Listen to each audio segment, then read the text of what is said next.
সুপ্রিয় দর্শক, আমি তাজওয়ার মাহমিদ স্বাগত জানাচ্ছি আজকের সম্পাদকীয়তে। প্রশাসন বিএনপির পক্ষে কাজ করছে, অভিযোগ জাতীয় নাগরিক পার্টির আহ্বায়ক নাহিদ ইসলামের। দলটির আরেক নেতা সামান্তা শারমিন বলেছেন, পুরো সরকারই বিএনপির হয়ে কাজ করছে। উল্টো অভিযোগ বিএনপির, তাদের বক্তব্য প্রশাসনের সঙ্গে বৈষম্য বিরোধীদেরই সখ্য বেশি। বিএনপি নেতা রুহুল কবির রিজভী নাহিদ ইসলামের বক্তব্যকে পলিটিক্যাল রেটরিক বা বাগাড়ম্বর বলে অভিহিত করেছেন। এদিকে আজকে জাতীয় ঐকমত্য কমিশনের সঙ্গে সংস্কার প্রস্তাব নিয়ে বৈঠক করেছে জাতীয় নাগরিক পার্টি। সাম্প্রতিক রাজনীতি ও প্রশাসনের ভূমিকায় রাজনৈতিক দলগুলোর দৃষ্টিভঙ্গি নিয়ে আজকের সম্পাদকীয় প্রশাসন কার, আর এ নিয়ে আলোচনার জন্য স্টুডিওতে উপস্থিত আছেন এবিএম মোশাররফ হোসেন, প্রশিক্ষণ বিষয়ক সম্পাদক বিএনপি, এবং আমাদের সঙ্গে যুক্ত হবেন জাবিদ রাসিন, যুগ্ম আহ্বায়ক জাতীয় নাগরিক পার্টি। দর্শক, আপনারা এই আলোচনায় অংশ নিতে পারেন, এই জন্য আপনাদের ফোন করতে হবে টেলিভিশনে দেখানো নাম্বারে, এছাড়া ফেসবুকের মাধ্যমে আপনাদের মন্তব্য পাঠাতে পারেন আমাদেরকে। আলোচনার শুরুতে জানিয়ে দেব এখনকার প্রধান শিরোনামগুলো। ডিসেম্বরে নির্বাচনের দাবিতে একমত বিএনপি ও 12 দলীয় জোট। যুক্তরাষ্ট্র, চীন, ভারত নয়, জনগণই ঠিক করবে দেশের ভবিষ্যৎ। বিচার সংস্কার করে যে কোনো সময়ে ভোটে রাজি জামায়াত। সংবিধান সংশোধনে গণভোট বাধ্যতামূলক চায় এনসিপি। মূলনীতির প্রয়োজনীয়তা নিয়ে প্রশ্ন। মন্ত্রিপরিষদ শাসিত সরকার, দ্বিকক্ষের সংসদ সহ ঐকমত্য কমিশনে একগুচ্ছ প্রস্তাব। আওয়ামী লীগের ঝটিকা মিছিল ঠেকাতে আইন শৃঙ্খলা বাহিনীকে কঠোর হওয়ার নির্দেশ। পুলিশ সদস্যদের নিষ্ক্রিয়তার প্রমাণ পেলে ব্যবস্থার হুঁশিয়ারি স্বরাষ্ট্র উপদেষ্টার।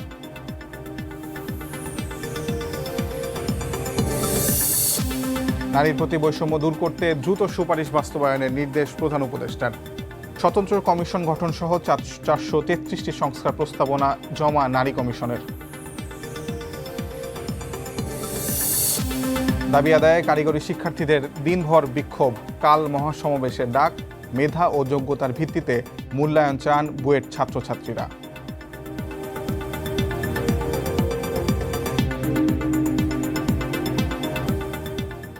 আমরা আলোচনায় আসতে চাই। প্রথমেই এবিএম মোশাররফ হোসেন, আপনাকে দিয়ে শুরু করি। আপনি নিশ্চয়ই শুনেছেন যে নতুন যে রাজনৈতিক দল এনসিপি, তার প্রধান অর্থাৎ আহ্বায়ক নাহিদ ইসলাম, তিনি মন্তব্য করেছেন যে প্রশাসন আসলে বিএনপির পক্ষে কাজ করছে। এমন অবস্থায় সুষ্ঠু নির্বাচন সম্ভব নয়, এবং এই অবস্থায় যদি নির্বাচন হয় সেক্ষেত্রে এনসিপি অংশগ্রহণ করবে কিনা সেটি নিয়েও প্রশ্ন রয়েছে। আপনি আসলে প্রশাসনকে কি আপনারা নিয়ন্ত্রণ করছেন কিনা, এবং নাহিদ ইসলামের বক্তব্য ঘিরে আপনি আসলে কি বলবেন? ধন্যবাদ আপনাকে। আসলে নাহিদ ইসলাম যে বক্তব্যটি রয়েছে তার যৌক্তিকতা কতটুকু যদি আমরা একটু আলোচনা করি, তাহলে কিন্তু আমরা সহজেই মূল্যায়ন করতে পারবো। জি, আপনি দেখেন যে এই সরকারটা কি, এটা আন্দোলনের মাধ্যমে সরকার তৈরি হয়েছে। কারা তৈরি করেছে? তৎকালীন বৈষম্যবিরোধী ছাত্র আন্দোলন, যারা এখন এনসিপি হিসাবে নতুন নাম ধারণ করে রাজনীতির মাঠে তারা আছে। এবং এই সরকারের তাদের 2 জন প্রতিনিধি আছে, জি, 2 জন উপদেষ্টা আছে মন্ত্রী হিসাবে। তাদের নির্দেশিত প্রশাসন চলছে। সেখানে বিএনপির দিকে তীর ছোড়ার কি অর্থ আছে আমরা বরং এটা আমরা মনে করি এটা জনগণকে, মানুষকে একটা বিভ্রান্তের মধ্যে ফেলে দেওয়ার জন্য খুব কৌশলে এই কাজটি করা হচ্ছে। সরকারে আছেন আপনি, দেশ পরিচালনা করছেন আপনার, এই এনসিপির নেতারা যা বলছে সরকার তাই শুনছে। আজকে প্রশাসন আপনি দেখেন, আমরা তো দেখি পত্রপত্রিকায় সচিবালয় কারা তদবির করে, মন্ত্রীদের রুমে, সচিবদের রুমে কারা গিয়ে বসে থাকে। আপনি বিএনপির কোনো নেতা অথবা কেউ গিয়েছে, বরং আমরা কোথাও যদি কোনো কথা বলি বরং সেটার আরো নেগেটিভ হয়, বরং তার আরো বাইরে হয়। আজকে দেখেন আপনার এই যে ঢাকা মহানগরীতে ডিবির একজন কর্মকর্তা ছিলেন রেজা সাহেব, অত্যন্ত সফলতার সাথে আমরা মনে করি 7 মাস কাজ করেছে, এবং হারুনের ভাতের হোটেল অথবা ডেইলি প্রেস কনফারেন্স এগুলির মধ্যে কিন্তু কখনো উনি ছিলেন না, নিভৃতে কাজ করে গেছেন, এবং দেখেন তার বিরুদ্ধে একটু শব্দ নাই। কিন্তু আমরা শুনি কোনো মহল তাদের কথা শুনছে না, কারণ অনেকে তো এখানে পার্সেস হয়ে যাচ্ছে। আমরা শুনি যে কাউকে রক্ষার জন্য নানা কৌশল অবলম্বন করছে, কার বিরুদ্ধে মামলা না দেওয়ার জন্য ব্যবস্থা করা হচ্ছে, কাউ তার সম্পদ সেভ করে দেওয়ার জন্য নানা কৌশল অবলম্বন করা হচ্ছে, ইত্যাদি কারণে কিন্তু আজকে রেজাকও সরিয়ে যেতে হয়েছে। তো সামগ্রিকভাবে নাহিদ ইসলাম সাহেব যে বক্তব্যটি রেখেছে, বাস্তবতার সাথে এর কতটুকু মিল আছে, এটা আমরা এর কোনো বাস্তবতার আমরা খুঁজে পাই না। অসংখ্য ধন্যবাদ। আমি আপনার কাছে আবার আসবো। আপনাকে স্বাগতম স্টুডিওতে। জাভেদ রাসিন, আপনি শুনছিলেন সহ-আলোচক কি বলছিলেন, এবং আমি নাহিদ ইসলামের প্রশ্ন দিয়ে শুরু করেছিলাম, এবং নাহিদ ইসলাম যেটি বলেছে যে প্রশাসন আসলে সরকারের পক্ষে বিএনপির পক্ষে কাজ করছে। অপরদিকে আপনাদের আরেক নেতা সামান্তা শারমিন তিনি বলেছেন শুধু প্রশাসনই নয়, সরকারই আসলে বিএনপির পক্ষে কাজ করছে। আপনাদের এটা কেন মনে হচ্ছে এবং এটার যৌক্তিকতা কি? আপনাদের তো প্রতিনিধি আছে সরকারে।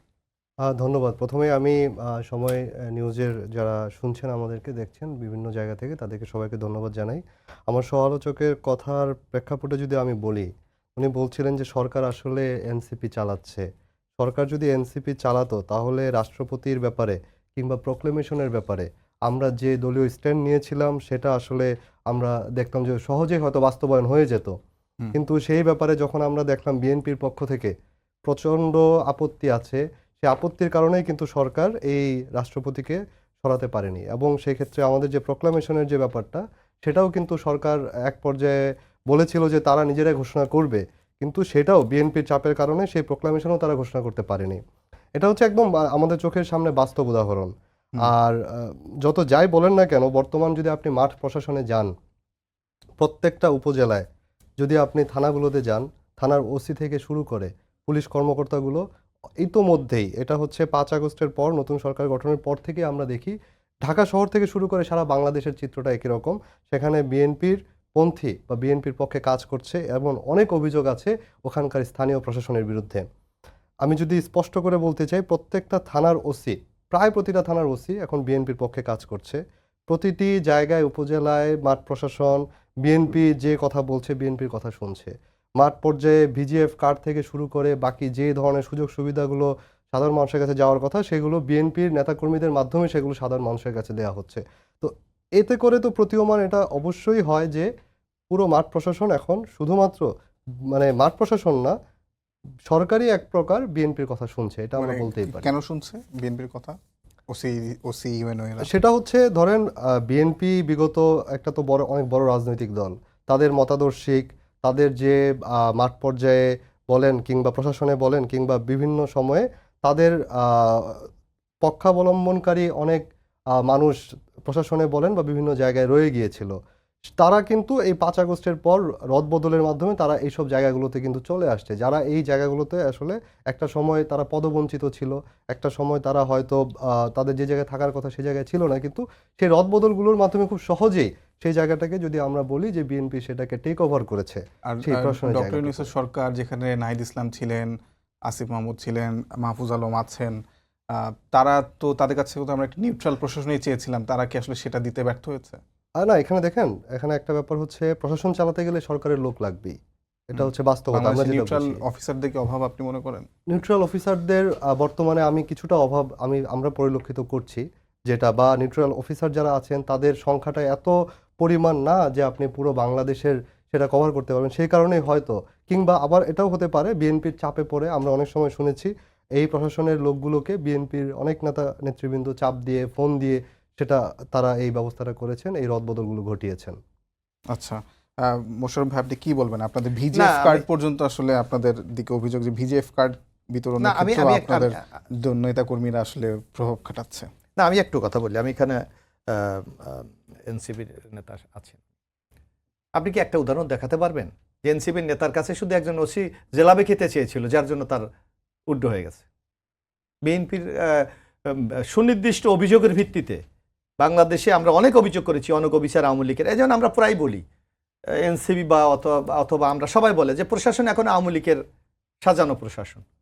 তাহলে এনসিপির তো 2 জন উপদেষ্টা আছে, আপনি নিজেই বললেন, সজীব ভুইয়া আর মাহফুজ আলম।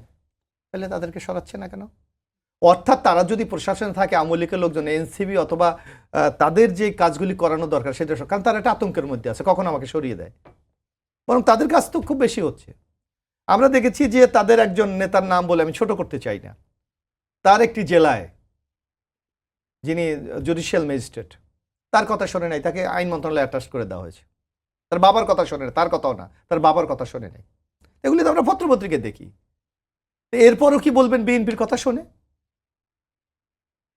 আপনি যান শিক্ষা মন্ত্রণালয়ে, যান, কাদেরকে তারা পোস্টিং দিয়েছে, যান আপনি দেখেন যে একটা বিশেষ রাজনৈতিক দল দেখে ওখানে দিয়ে তারা মনে করছে তাদেরকে দিয়ে আমাদের কাজ করানো সবচেয়ে সহজ। বিএনপি সুনির্দিষ্টভাবে বলেছে এই লোকগুলি এই দলের, তাদেরকে দেওয়া হয়েছে। একটা দলের মানে একটা দলের পোস্টে ছিল, 12 বছর পর তাকে ফিরিয়ে এনে ওই পোস্টে দেওয়া হয়েছে। এই রেকর্ডটা আছে। তো সুতরাং বিএনপির উপর আর একটু ব্যাপার আপনাকে স্বীকার করতেই হবে, যেটা আমার মনে হয় আমার সহলোকও স্বীকার করেছে, যে বাংলাদেশের এখন সবচেয়ে বড় রাজনৈতিক দল হলো বিএনপি। মাঠ পর্যায়ে যদি আজকে প্রশাসনকে আপনি সফল করতে হয়, বিএনপি কিন্তু সহযোগিতা করে যাচ্ছে। আর প্রশাসনের কিন্তু এই সহযোগিতা দরকার, কারণ একটা এই প্রশাসনের বিরুদ্ধে সবচেয়ে কে আছে? ফ্যাসিস্ট হাসিনা। যে এই হাসিনা বিএনপিকে দীর্ঘ 15.5 বছর নির্যাতন করেছে, গুম করেছে, মিথ্যা মামলা দিয়েছে, জেল খাটিয়েছে, অসংখ্য লোককে হত্যা করেছে। সুতরাং তারা মনে করে বিএনপি দিয়ে এই ফ্যাসিস্ট সরকারকে মোকাবেলা করা সবচেয়ে সহজ, যার জন্য হয়তো প্রশাসন তাদের সাথে যোগাযোগ করে, এটা তাদের স্বার্থেই, নট বিএনপির স্বার্থে না। কিন্তু এমন উদাহরণ তো আমরা দেখছি যে আসলে থানা থেকে ছাত্র দলের নেতাকে গ্রেফতার করলে থানায় অ্যাটাক করে সেখান থেকে বের করে না, নিয়ে আসা এরকম হচ্ছে। যদি ঘটনা 2-4টা ঘটেও, আমি অস্বীকার করছি না, ঘটলে আপনি দেখবেন বিএনপি তার বিরুদ্ধে কি অ্যাকশনটা নিয়েছে ইতিমধ্যে নানা অভিযোগের ভিত্তিতে। মুন্সিগঞ্জে ঘটেছে, না গাজীপুরে ঘটেছে। আমি আপনার সাথে দ্বিমত করছি না, কিন্তু আপনি দেখবেন তার বিরুদ্ধে অ্যাকশনটা কি হয়েছে।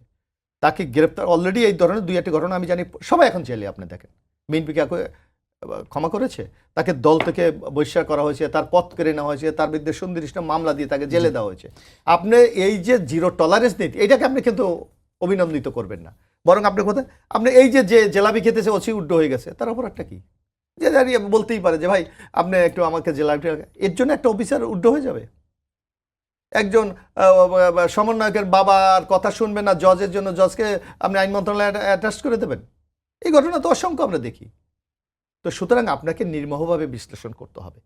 আজকে আপনি দেখবেন, আজকে ওনারা 8 তারিখ সরকার, মানে বলতে ইউনিট সরকার 8 তারিখ হয়েছে, 5, 6, 7, 8 কারা বাংলাদেশকে পাহারা দিয়েছিল বলেন? এনসিবি তো সেই সাংগঠনিক কাঠামো নাই, তারা এখনও তাদের মানে শুধু সেন্ট্রাল একটি কমিটি গঠন হয়েছে, অনেকটা জেলা উপজেলা এই ধরনের তাদের কমিটি নাই। তো সুতরাং এই যে প্রশাসনকে সারা বাংলাদেশে কে সহযোগিতা করে যাচ্ছে, আজকে যে ডক্টর ইউনূসের সাফল্য, এটার পিছনে সবচেয়ে কার ভূমিকাটা বেশি?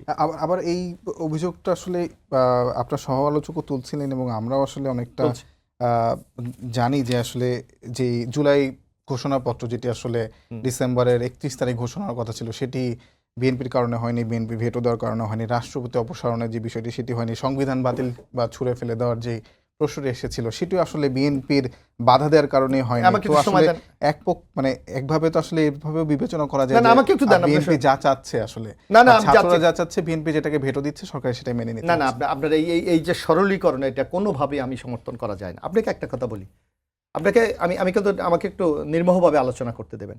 এখন সরকারটা কি সরকার? আমি জানি না, আমার সহলোক স্বীকার করে, এটা কি কনস্টিটিউশনাল গভর্নমেন্ট? না, কনস্টিটিউশনাল গভর্নমেন্ট না, সাংবিধানিক সরকার না এটা। আপনি সাংবিধানিক সরকার যদি হয়, রাষ্ট্রপতিকে আপনি সরাবেন কিভাবে? আপনি হোয়াট ইজ দ্য নেক্সট? রাষ্ট্রপতির পর কে? আমার কনস্টিটিউশনে স্পষ্ট বলা আছে যে রাষ্ট্রপতির পর সমতা, আপনার রাষ্ট্রপতির দায়িত্ব পালন করবেন স্পিকার। সে already resign, deputy speaker in jail, কে নেবে দায়িত্ব? যখন সাংবিধানিক ভ্যাকুয়াম তৈরি হবে, তাইলে কি আপনি কেন অগণতান্ত্রিক কোনো সরকারকে আপনি ইনভাইট করছেন? ওপেন বলেন আপনি যে আমরা অন্য বিশেষ শাসন আমরা চাই, নাম্বার 1। 2, আপনি বলেন জুলাই ঘোষণা তো আপনি সব মুক্তিযুদ্ধকে অস্বীকার করছেন। আপনি আমার সংবিধান, যে সাংবিধানিক সরকারের ধারাবাহিকতা, তাদের 2 জন উপদেষ্টা রাষ্ট্রীয় ক্ষমতায় আছে, 2 জন তাদের, তাইলে 2 জন তারা যদি সংবিধান না মানে, তাইলে তারা উপদেষ্টা কেন? তাদেরকে রিজাইন করতে বলেন যে এই কনস্টিটিউশনাল ধারাবাহিকতা আমরা থাকবো না, এটা এই সংবিধান অবৈধ। তারা তো অবৈধ বলছে না, তারা তো শপথ নিচ্ছেন এবং অলরেডি তাদের ক্ষমতা এনজয় করছে। তা আপনি একদিকে সংবিধানকে মানবেন, আপনার ক্ষমতা এনজয় করবেন, অন্যদিকে আপনি বলবেন আমি সংবিধানকে ছুঁড়ে ফেলে দেবো। এই যে সব বিরোধিতা, এইটা কোনো যুক্তিতে আপনার টেকে না, বরং এইটা জনগণকে বিভ্রান্ত করার জন্য আপনি খুব চটুল কিছু কথা বলছেন। অসংখ্য ধন্যবাদ। জাবেদ রাসিন, আপনার কাছে আসি। আপনি আজকে ছিলেন ঐক্যমত্য কমিশনের সঙ্গে যেই সভা, সেখানে বা বৈঠক আলোচনা, সেখানে আপনি ছিলেন এবং সেখানে আপনাদের দলের আহ্বায়ক বলেছেন যে জুলাই গণ অভ্যুত্থান কেবল ব্যক্তির পরিবর্তন নয়, ক্ষমতা থেকে একটি দলকে সরিয়ে আরেকটি দলকে বসানোর পরিকল্পনা ছিল না, বরং কিভাবে রাষ্ট্রের গুণগত পরিবর্তন করে রাষ্ট্র কাঠামোর মৌলিক ও গুণগত সংস্কারের মাধ্যমে জনগণের অধিকার রক্ষা করবে, সেটি আসলে লক্ষ্য ছিল। আপনারা আসলে একটি দলকে সরিয়ে আরেকটি দলকে আসা বলতে আসলে কোন দলের দিকে ইঙ্গিত করেছেন সেটি জানতে চাই, এবং আসলে তাহলে একটি দলের পরিবর্তে তো আরেকটা দলই আসবে আসলে সামনে নির্বাচন হলে নাকি? না, সেটা তো অবশ্যই। আমরা তো চাচ্ছি যে পিসফুল ট্রানজিশন অফ পাওয়ার, যেটা আমরা বারবার বলে আসছি। হুম। দেখেন, এখানে আসলে আপনার যে প্রশ্ন, সেই প্রশ্নের উত্তর দিতে হলে আমাকে একটু ইতিহাসে যেতে হবে, ফেরত যেতে হবে। বাংলাদেশে তার আগে আমি একটু আমার সমালোচকের একটু কথার দুইটা যদি আমি একটু জবাব দিতে চাই, সেটা হচ্ছে ৫ই আগস্ট থেকে উনি বলেন ৫, ৬, ৭, ৮ কারা পাহারা দিয়েছে? ৫, ৬, ৭, ৮ পাহারা দিয়েছে বাংলাদেশের জনগণ। বাংলাদেশের জনগণ যারা এই বৈষম্যবিরোধী ছাত্র আন্দোলনের ডাকে রাস্তায় নেমে এসেছিল, সেই ছাত্র জনতা এই ৫ থেকে ৮ তারিখ পর্যন্ত সারা বাংলাদেশে পাহারা দিয়েছে। শুধু তাই নয়, এই সরকার ক্ষমতা গ্রহণের পর ডাকাত থেকে শুরু করে বিভিন্ন সময়ে মন্দির পাহারা থেকে শুরু করে সব জায়গায় আমরা দেখেছি বৈষম্যবিরোধী ছাত্র আন্দোলনের নেতৃবৃন্দের ডাকেই সাধারণ জনগণ রাস্তায় নেমে এসে সেই পাহারাটা দিয়েছে। হুম। আরেকটা কথা, সংবিধানকে ছুঁড়ে ফেলার ঘোষণা কিন্তু তাদের নেত্রী দিয়েছিলেন। এই সংবিধানকে ছুঁড়ে ফেলতে হবে। আমরা সংবিধান ছুঁড়ে ফেলার কথা বলিনি। আমরা বলতে চাচ্ছি সংবিধানে এমন একটা অবকাঠামো রয়েছে যেটা স্বৈরতন্ত্রকে উৎসাহিত করে, যেটা এক ব্যক্তির ক্ষমতাকে অনেক বেশি পাওয়ার দিয়ে থাকে একটা ব্যক্তিকে। আমরা সেই জায়গা থেকে কথা বলতে চাই যে এই যে সিচুয়েশনটা সৃষ্টি হলো গত ১৫ বছর ফেসিবাদ, সেটার পেছনে আমি কিন্তু বলবো সেটার পেছনে দায় আছে বিএনপির। সেই দায় কিন্তু বিএনপি এড়াতে পারে না। আপনি দেখেন ১৯৯৬ সালে যখন এই বিএনপি কিন্তু আওয়ামী লীগের মতনই একটা নির্বাচন করেছিল, তারা একদলীয় একটা নির্বাচন, কিন্তু আওয়ামী লীগের প্রবল আন্দোলনের প্রেক্ষিতে তারা টিকতে পারেনি। তারা সেই ক্ষমতা ছেড়ে দিয়ে তখন তারা একটা তত্ত্বাবধায়ক সরকারের মাধ্যমে ক্ষমতা ছেড়ে দিল। এরপরে আমরা দেখি ২০০৬ সালে এই বিএনপি তখন তারা ক্ষমতায় থাকার জন্য ইলেকশন ইঞ্জিনিয়ারিংয়ের মাধ্যমে তারা রাষ্ট্রপতির বয়স বাড়িয়ে দিয়ে একটা সাংবিধানিক সংকট সৃষ্টি করলো এবং তত্ত্বাবধায়ক ব্যবস্থা এই সংবিধানকে ব্যবহার করে, সংবিধানের কাঁধে বন্দুক রেখে সংবিধানকে ব্যবহার করে পাওয়ারে থাকার জন্য, ক্ষমতায় থাকার জন্য তারা সংবিধানকে ব্যবহার করেছে এবং এর ফলে নতুন একটি সাংবিধানিক সংকট সৃষ্টি হয় এবং যার কারণেই কিন্তু 1-11-এর সৃষ্টি। সেই 1-11-এর ফসল হচ্ছে বিগত ১৬ বছরের এই শেখ হাসিনার ফ্যাসিস্ট সরকার। তো আমরা স্পষ্ট করে বলতে চাই, এই যে সংবিধানের যে ব্যাপারটা, সংবিধানে এক ব্যক্তিকে, একটা দলকে, একটা গোষ্ঠীকে যে বিশেষভাবে একটা ক্ষমতা দেওয়া হয়েছে, সেই ক্ষমতার কাঠামোটাকে আমরা ভেঙে ফেলতে চাই।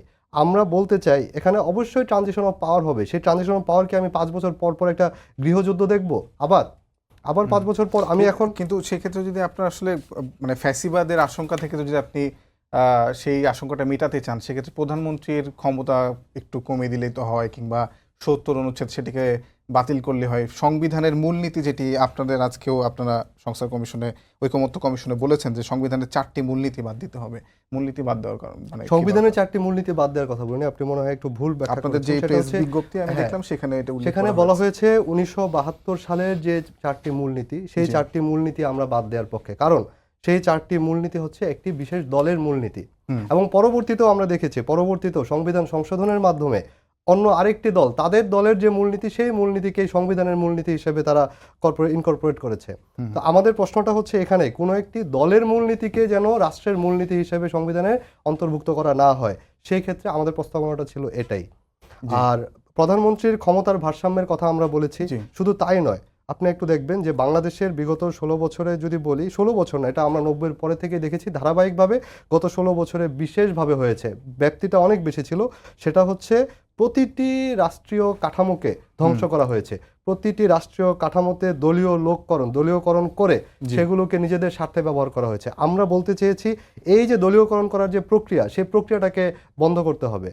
এর মাধ্যমে আসলে গুণগত পরিবর্তন আসবে। না হলে আমি যদি এখন আমার প্রধান বিচারপতি, সে যদি আমার দলীয় লোক হয়, আমি কখনোই ট্রানজিশন অফ পাওয়ারটা আমার পিছিয়ে সেটার জন্য আপনারা একটা সুপারিশ দিয়েছেন, জ্যেষ্ঠ যে হবে তাকে প্রধান বিচারপতি হিসেবে নিয়োগ দিতে হবে। আমি এনসিপির যে সংবাদ বিজ্ঞপ্তি তার থেকে যদি পড়ি যে ৭২-এর সংবিধানের ৪ মূলনীতি এবং পরবর্তীতে সংশোধনীর মাধ্যমে গৃহীত বিভিন্ন দলীয় মূলনীতিকে সংবিধানের মূলনীতি থেকে বাদ দিতে হবে, এটি বলছে। আপনারা আসলে এটার সঙ্গে কতটা একমত? আমি একটু কথা বলি, আজকে ৭২ সংবিধান একটা মুক্তিযুদ্ধের মধ্যে দিয়ে এটা তৈরি হয়েছে এবং আপনি দেখবেন যখন এই সংবিধান মানুষের আকাঙ্ক্ষাকে পূরণ করতে পারে নাই, ইতিমধ্যে কিন্তু ১৬তম সংবিধান পর্যন্ত সংশোধন করা হয়েছে। জি, আমার যদি যুগের চাহিদা, সময়ের চাহিদার উপর কিন্তু মানুষের ডিমান্ড নির্ভর করে। জি, আপনি সেই চাহিদা পূরণ করার জন্য আমরা স্বীকৃত সংবিধান সংশোধনের তো সুযোগ আমার আছে। সুযোগ দেখেন, আমরা মুক্তিযুদ্ধের সময় আমার কি ছিল, আমার সংসদীয় গণতন্ত্র ছিল, আবার এটা রাষ্ট্রপতি শাসিত সরকার গেছে, আবার এটা মন্ত্রিপরিষদ সরকার। অর্থাৎ কি জনগণের চাহিদাকে আপনি ধারণ করেই তো রাজনৈতিক দলগুলির কাজ, রাজনৈতিক শক্তির কাজ। এখন এনসিপি যে কথাগুলি বলছে, এনসিপি তো একটা পলিটিক্যাল পার্টি, জি, একটু ছোট করে যদি বলেন, হ্যাঁ, আমি আমার ছোট আরো অনেক করেই বলি। প্রশ্ন আছে। জি, তাদের এই যে তারা সংবিধান চেঞ্জ করবে, তাদের এইটা ভিত্তিটা কি, রাইটটা কি তাদের? হোয়াট ইজ দ্য রাইট বলেন আপনি? তারা তো একটা রাজনৈতিক দল, তারা কি জনগণের ম্যান্ডেট নিয়েছে? বরং তাদের সাথে এক সুযোগ আছে। তারা যদি মনে করে আমরা বাংলাদেশের মূলনীতি মানি না, হ্যাঁ মানতেই পারে, তাদের একটা বিশ্বাস থাকতেই পারে। তারা যদি মনে করে আমরা এই পরিবর্তন আনবো, আগামী জাতীয় সংসদ নির্বাচন আছে, তারা সংসদে তারা নির্বাচনে অংশগ্রহণ করুক, করে বলুক আপনারা যদি আমাদেরকে, জনগণ যদি তাদেরকে নির্বাচিত করে, তারা এই পরিবর্তন আনবে। এখন কি তাদের সেই পরিবর্তন করার ন্যূনতম কোনো রাইট আছে? এবং এনি রাইট? নো, কোনো রাইট নেই, কারণ জনগণ তাদেরকে কোনো ম্যান্ডেট দেয় নাই। গণ অভ্যুত্থান ম্যান্ডেট না? গণ অভ্যুত্থান কি একা তাদের? না। আপনি যদি গণতন্ত্রে বিশ্বাস করেন, তাহলে আপনি দেখেন অধিকাংশ রাজনৈতিক দল কি চায়। একমাত্র এনসিপি যা চায়, আমি দেখি কোনো রাজনৈতিক দলের সাথে তার কোনো মিল নেই। তাহলে আপনি কি আপনি কি সেই একনায়কতন্ত্র যে বৈষম্যের বিরুদ্ধে আন্দোলন করছেন, আপনি কি সেইটা কি আবার আপনি ইম্পোজ করতে চান জনগণের উপর? আরেকটা প্রশ্ন হচ্ছে, সেটি আজকে হাসান আব্দুল্লাহ, এনসিপির নেতা, তিনি বলেছেন যে আগামী নির্বাচন আসলে আইনসভা এবং গণপরিষদ একসঙ্গে নির্বাচন চান, সেটি আসলে আইনসভা হিসেবেও ফাংশন করবে, পাশাপাশি একটি নতুন সংবিধানকে পাশ করার জন্য গণপরিষদ হিসেবেও তাকে স্বীকৃতি দিতে আমি হবে। বুঝলাম না, গণপরিষদ কেন হয়? সংবিধান, নতুন সংবিধান পাশ কেন করার জন্য। আমরা জনগণকে নতুন সংবিধান চায়? মানে জনগণ কি চায় নতুন সংবিধান? আপনি বলেন রাস্তাঘাটে। আপনার এখন তো পার্লামেন্ট নাই। এই যে আপনার জনগণের যে কণ্ঠস্বরটাকে আপনার মেজারমেন্ট করার স্কোপটা কি? It's the only political party. এখন পলিটিক্যাল পার্টি আপনি এটা স্বীকার করেন তো? জি। নিশ্চয়ই আমার সহ-আলোচকও স্বীকার করে। রাজনৈতিক দলগুলি তো এখন জনগণের সে কণ্ঠস্বরকে ধারণ করে। জি, আপনার মেজরিটি কি চায়? আজকেও আমি দেখলাম একটা জরিপ হচ্ছে বাংলাদেশে, 68% লোক ডিসেম্বরের মধ্যে নির্বাচন চায়।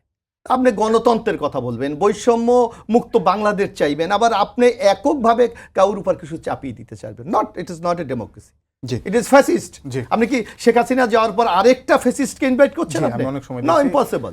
জাভেদ জাসিন, আপনার কাছে এই ব্যাখ্যাটা জানতে চাই যে আইনসভা এবং গণপরিষদ নির্বাচন আপনারা একসঙ্গে কেন চান? তিনি বলছেন যে আপনারা কি আসলে জনগণের ম্যান্ডেট নিয়েছেন কিনা সংবিধান পরিবর্তনের জন্য? আচ্ছা, মানে গণ অভ্যুত্থান তো একটা ম্যান্ডেট যদি না হয়, এর চেয়ে বড় ম্যান্ডেট কি হতে পারে আমার জানা নাই। আর গণ অভ্যুত্থান তো সবারই, এটা ঠিক আছে। এখন সেই যে মানুষ রাস্তায় নেমে এসেছিল ফ্যাসিবাদের বিরুদ্ধে, তারা কি একটা নির্বাচনের জন্য রাস্তায় নেমে এসেছিল? তারা হাসিনার পতনের জন্য নেমে এসেছিল। নির্বাচনের জন্য যদি রাস্তায় নেমে আসতো, তাহলে তো তারা এই 2024 সালের যে ইলেকশনের আগেই রাস্তায় নেমে আসতো। তারা তো জনগণ রাস্তায় নামেনি। জনগণ রাস্তায় নেমেছে এই যে ফ্যাসিবাদী কাঠামো, এই কাঠামোর কারণে তারা বিগত 16 বছরে এই অত্যাচার নিষ্পেষণে তারা অতিষ্ঠ হয়ে উঠেছিল। এই অতিষ্ঠতা থেকেই তারা রাস্তায় নেমে এসেছিল। একটু সংক্ষেপে যদি বলি, 72-এর সংবিধান উনি বলছেন মুক্তিযুদ্ধকে অস্বীকার করছে। মুক্তিযুদ্ধের ঘোষণাপত্রে আমাদের যে মূলনীতি ছিল 3টি: সাম্য, মানবিক মর্যাদা এবং সামাজিক ন্যায় বিচার। কিন্তু 72-এর সংবিধানের মাধ্যমে আওয়ামী লীগের যে দলীয় 4টি মূলনীতি, সেই 4টি মূলনীতিকে ইনকর্পোরেট করা হলো, তাই না? 79 সালে যে সংবিধান সংশোধনের মাধ্যমে বিএনপি তাদের দলীয় মূলনীতিকে সংবিধানে তারা ইনকর্পোরেট করলো। দলীয় মূলনীতি কি বলেন বিএনপির? দলীয় মূলনীতি যেটা, সেখানে সমাজতন্ত্রের আপনারা ব্যাখ্যা দিলেন, সেটা হচ্ছে সামাজিক এবং অর্থনৈতিক সমাজতন্ত্র, এবং ধর্মনিরপেক্ষতার জায়গায় আপনারা সর্বশক্তিমান আল্লাহর উপর বিশ্বাস নিয়ে আসলেন। ঠিক আছে, আমরা বলছি সেটা তো আপনাদের দলীয় মূলনীতিটাই আপনারা ইনকর্পোরেট করলেন। সেটার পক্ষে বিপক্ষে আমি বলছি না, আমরা বলছি একটা দলীয় মূলনীতিকে রাষ্ট্রের মূলনীতিতে নিয়ে আসা হয়েছে। সেই ক্ষেত্রে আমরা বলেছি আরেকটা বিষয় হচ্ছে সংবিধান সংশোধন, 16টা সংশোধন হয়েছে। আপনি আমাকে বলতে পারবেন 16টা সংশোধনীতে কয়টা সংশোধন হয়েছে যে সংশোধনীতে মানুষের উপকারের জন্য, মানুষের ভালোর জন্য সংবিধানে সংশোধন করা হয়েছে? প্রতিটা সংশোধন করা হয়েছে নিজেদের পাওয়ারকে, ক্ষমতাকে কুক্ষিগত করার জন্য। একদল তাদের মতন করে করেছে, আরেক দল এসে তাদের মতো করে করেছে। প্রত্যেকটা দল সংবিধানকে ব্যবহার করেছে, সংবিধান সংশোধন করেছে শুধুমাত্র ক্ষমতাকে কুক্ষিগত করার জন্য। আমরা এই ধারণা থেকে আসলে বের হতে চাই। এবং আপনি জানবেন যে সংবিধানের কিছু বেসিক স্ট্রাকচার থাকে। তো বাংলাদেশের যে বর্তমান সংবিধান, এই সংবিধান গতটা 16টা সংশোধনের মাধ্যমে এই বেসিক স্ট্রাকচারটাকে ভেঙে চুরে একেবারে শেষ করে ফেলা হয়েছে। এই কারণে আমরা বলছি যে এটাকে এমন একটা পর্যায়ে নিয়ে যাওয়া হয়েছে, এটা আর সংশোধনের মাধ্যমে এটাকে আর নতুন করে পুনরুজ্জীবিত করা সম্ভব না। এই কারণে আমরা চাই নতুন করে সংবিধান লেখা হোক, এবং নতুন করে সংবিধান লিখতে হলে সেই সংবিধানের একমাত্র যদি অথরিটি বলি সেটা হচ্ছে গণপরিষদ। আপনাদের দলীয় মূলনীতি কি? আমাদের দলের মূলনীতি এখন পর্যন্ত প্রতিরোধ, যেটা আমাদের জুলাই বিপ্লবের যে আমরা 3টি মূলনীতি সেটাই আমরা এখন ধারণ করছি আমার দলীয় হিসেবে।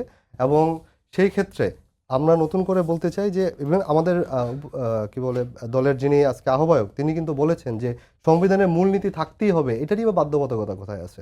যেখানে একটা রাষ্ট্র, যেখানে আমার বলা হচ্ছে একটা প্রজাতন্ত্র, যেখানে আমার মানুষের রাইটসের কথা বলা হচ্ছে, নির্বাচন ব্যবস্থার কথা বলা হচ্ছে, ডেমোক্রেসি, সেখানে আসলে মূলনীতিটাই থাকার বা দরকার কি, প্রয়োজনীয়তা কি? উনি এই প্রশ্নটাও করেছেন। জি, প্লুরালিজমটাকে ঢোকাতে বলেছেন সম্ভবত আপনার। না, প্লুরালিজমের ক্ষেত্রে আমরা এটা একটা ভুল ব্যাখ্যা করা হয়েছে। প্লুরালিজম আমরা ঢুকাতে বলিনি। প্লুরালিজম কিন্তু ঐকমত্য কমিশন বা সংবিধান সংস্কার কমিশন তারা এটাকে সুপারিশ করেছে। আমরা সেটার সার্বিক আমরা বলেছি সংজ্ঞা চেয়েছি, বহুত্ববাদ বলতে তারা কি বোঝাতে চেয়েছে এবং এটা সর্বজন গ্রাহ্য সংজ্ঞা কি না সেটাও আমরা জানতে চেয়েছি তাদের কাছে। আমরা বহুত্ববাদ ঢোকাতে বলিনি। বহুত্ববাদ বলতে তো সব মানুষের সহাবস্থান একটা দেশের মধ্যে, এটাই তো বহুত্ববাদ। এখানে সমস্যা কিছু আছে? বহুত্ববাদের ক্ষেত্রে যেহেতু সমাজের রাষ্ট্রের বিভিন্ন পোর্শন থেকে এটা নিয়ে কথা উঠেছে, সেই কারণে আমরা তাদের সেই কনসার্নটাই জানিয়েছি যে এই যে কনসার্নটা উঠেছে সেই কনসার্নটা কিভাবে মিটিগেট করা যায় বা এই ক্ষেত্রে সংবিধান সংস্কার কমিশন বা ঐকমত্য কমিশন কি ব্যবস্থা নিয়েছে সেটা আমরা জানতে চেয়েছি। অসংখ্য ধন্যবাদ। সংবিধান এটি উনি খুব ভালোভাবে বলেছেন যে আসলে যখন যে দল ক্ষমতা এসেছে আওয়ামী লীগ এবং বিএনপি তারা নিজেদের মতো করে সংবিধান পরিবর্তন করে নিজেদের মূলনীতি ঢুকেছে। আপনি নিশ্চয়ই বলতে চাইলে বলতে পারেন। আরেকটি বিষয় হচ্ছে যে তারা আজকে যে সুপারিশগুলো দিয়েছে তারা সেখানে প্রার্থীর বয়স ন্যূনতম 23 এবং ভোটাধিকারের বয়স ন্যূনতম 16 করার জন্য তারা দাবি করেছেন, অর্থাৎ নির্বাচনের ক্ষেত্রে। এই দুইটি বিষয় নিয়ে আপনি যদি হ্যাঁ, আমি একটা কথা বলি যে একটি রাজনৈতিক দল ক্ষমতায় যায় কিভাবে? জনগণের ভোটে তো। জি, এটা বিশ্বাস করেন? আমি বিশ্বাস করেন এনসিপি জনগণের ভোটে তো। তো জনগণ কাকে কিভাবে ভোট দেয়? আপনি জনগণের কাছে তার একটা ম্যানিফেস্টো ঘোষণা করেন, কর্মসূচি ঘোষণা করেন। যদি আমাকে এই কর্মসূচি আপনি আমাকে ম্যান্ডেট দেন, আমি আগামী দিনে বাস্তবায়ন করবো। জি, যেমন আপনি একটা বলি 90 নির্বাচনের সময় তো বাংলাদেশে তখন প্রেসিডেন্সিয়াল ফর্ম অফ গভর্নমেন্ট ছিল, বিচারপতি সাবিদ্দিন অস্থায়ী রাষ্ট্রপতি, আপনার স্পষ্ট খেয়াল আছে। রাজনৈতিক দলগুলি কি বলেছে? যদি তোমরা আমাকে নির্বাচিত করো আমি পার্লামেন্টে ফর্ম অফ গভর্নমেন্টে ফিরে যাবো। ইজ দ্য দলীয় কর্মসূচি? আমি জানি না এনসিপি এটা কিভাবে ব্যাখ্যা দেয়। দলীয় কর্মসূচি, জনগণ আমাকে ম্যান্ডেট দিয়েছে, আমি এখানে যেতেই হবে। সুতরাং এটা কি যদি উনি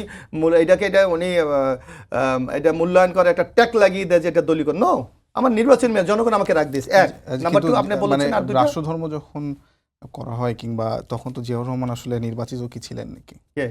যখন উনি যে অভিযোগগুলো উত্থাপন করেছেন তখন কি জিয়াউর রহমান নির্বাচিত ছিলেন? নির্বাচিত ওই সময় বাংলাদেশে কোনো সংবিধান ছিল না। যখন সংবিধান না থাকে, কারণ আমরা 75-এর পর সংবিধান স্থগিত করা হয়েছে, সামরিক শাসন দেওয়া হয়েছে। যখন সংবিধান না থাকলে কিভাবে আইন পাস হয়? রাষ্ট্র কিভাবে পরিচালনা? রাষ্ট্রপতির অর্ডিন্যান্সের মাধ্যমে। অর্ডিন্যান্স কখন আইনে পরিণত হয়? নেক্সট পার্লামেন্ট যখন ওইটাকে অ্যাপ্রুভ করে। সুতরাং তখন তো পার্লামেন্ট ছিল না। সুতরাং তখন রাষ্ট্রের প্রয়োজনে অধিকাংশ মানুষ চেয়েছে যে রাষ্ট্র এইটা হোক। মহান আল্লাহ তাআলা, বাংলাদেশে এখন 90% লোক ধর্ম বিশ্বাস করে। আপনি গণতন্ত্র বিশ্বাস করলে আপনি কি সেটাকে অ্যাড্রেস করবেন না? একদিকে গণতন্ত্রের কথা বলবেন, আবার সংখ্যাগরিষ্ঠ মানুষের মতামতকে আপনি মূল্যায়ন করবে, তাই না? আর দুইটা প্রশ্ন আপনি জানো কি করেছেন? এটা হচ্ছে প্রার্থীর বয়স তারা পড়তে পারে। এখানে আমি একটা বুঝতে পারছি না, একটা রাজনৈতিক দলের মধ্যে একটা ম্যাচুরিটি দরকার আছে। আমার বাংলাদেশের শিশুর সংখ্যা হলে কত? 16। তা আপনি 16তে যদি আমার শিশুর সংখ্যা যদি আপনি চেঞ্জ করতে যান, আইন চেঞ্জ করতে হবে এদের বিচারে। কারণ 16 বছরে যদি কেউ অপরাধ করে তাকে শিশুরালয়ে চলে যায়, তার বিচার করতে তাৎক্ষণিকভাবে করা যায়। তা আপনি এখানে কোন বিবেচনে আপনি বলছেন যে ভোটার 16 করতে হবে?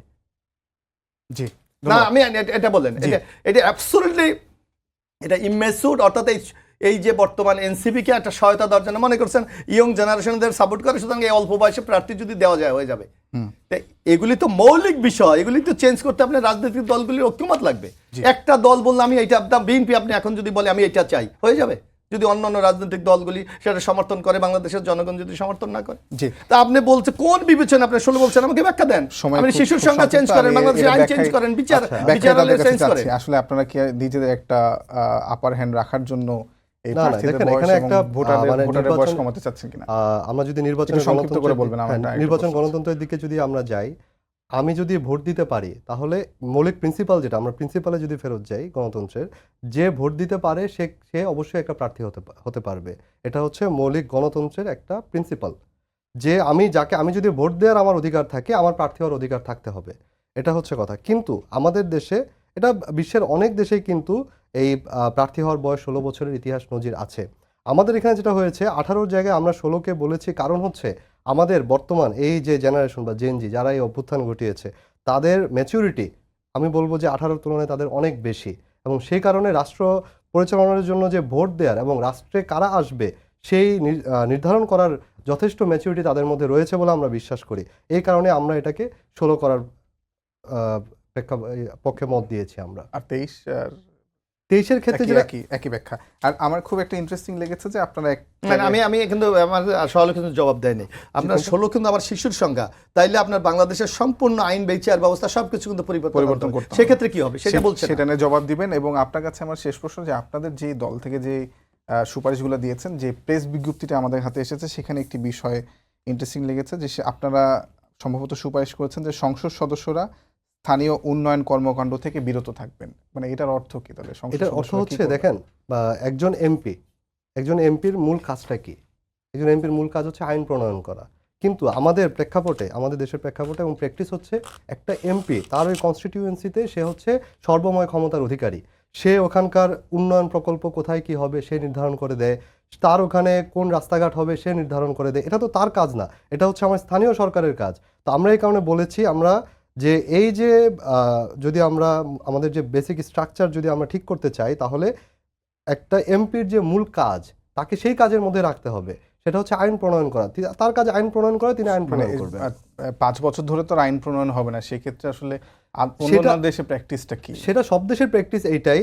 একজন এমপি সাধারণত তিনি হচ্ছে আইন প্রণয়ন করবেন, তিনি পার্লামেন্টারিয়ান হিসেবে থাকবেন, এবং স্থানীয় পর্যায়ে যে উন্নয়ন, স্থানীয় পর্যায়ের যে ব্যবস্থাপনা, সেটার জন্য স্থানীয় সরকার করবে, লোকাল গভর্নমেন্ট। কিন্তু আমাদের এখানে দেখা যায় এমপিরা লোকাল গভর্নমেন্টে হস্তক্ষেপ করেন, যে কারণে লোকাল গভর্নমেন্টগুলো কিন্তু ওইভাবে শক্তিশালী হয় না, এবং যার পরিপ্রেক্ষিতে আমাদের এখানে লোকাল গভর্নমেন্ট থেকে এমপিরা বেশি পাওয়ারফুল হয়ে যায়।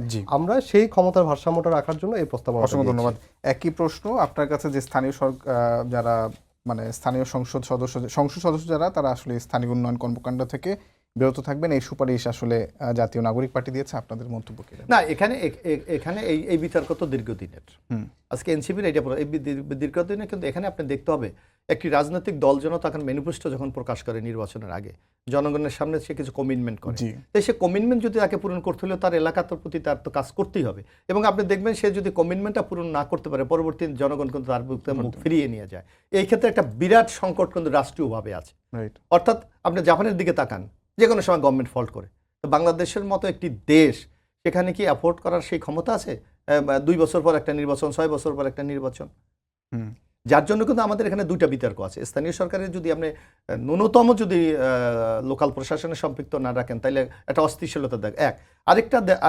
আরেকটা জিনিস আপনি দেখা যাবে, আর্টিকেল 70 যদি আপনি বাতিল করে দেন, তাহলে যে কোনো সময় তো গভর্নমেন্ট ফল করবে। এই লাইব্রেরিকে আমাদের মতো তৃতীয় বিশ্বের এই একটা দরিদ্র দেশকে এই ভার বহন করার সক্ষমতা। আর্টিকেল 70 তো অনেক সব দলেরই সমস্যার একটা বিষয় আছে, কিন্তু সেখানে তো আমাদের দল, বিশেষ করে আমরা বিএনপির পক্ষ থেকে বলেছি 4টি বিষয় ছাড়া আর্টিকেল 70 আপনি কার্যকর হবে। একটা হলো আপনার আস্থা ভোট, সরকার মানে আস্থা ভোট, সরকার টিকবে কি টিকবে না, আর অর্থ বিল বা অ্যামেন্ডমেন্ট, আর হলো রাষ্ট্রীয় নিরাপত্তা। এছাড়া আপনি যে কোনো বিষয় আর্টিকেল 70 প্রযোজ্য হবে না। অর্থাৎ একটা সরকারের স্থিতিশীলতা একটা ইম্পর্টেন্ট ব্যাপার।